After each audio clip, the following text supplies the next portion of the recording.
Oh my God.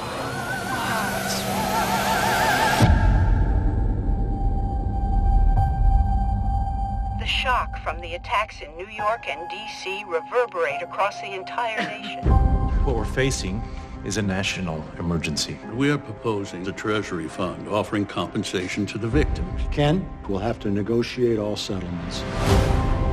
The victims and their families will be compensated based on economic value lost. That's where the formula comes in. 80%. Any fewer come aboard, the lawsuits that result could crater the economy. Why isn't an equal payment for everybody? My daughter's worth just as much as anybody in a corner office. My wife died that day, and everything about this formula offends me. Sorry to hear that. But we can't bend the rules for every case. Why not? Congress gives you broad discretion. But when 7,000 citizens ask you not to be treated like some numbers on a spreadsheet, you act like that law came down from Sinai.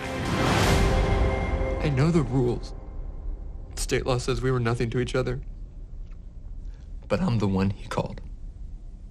Before the end.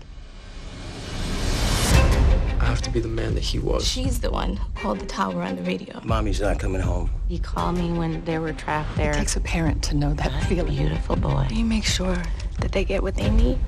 This is the latest, huh? It's not enough. Throw out your formula. Because it's not perfect. No. Because it's not just. We have to fight for the left behind. We can't bring them back, but we can help their loved ones. You're not a rabbi or a priest.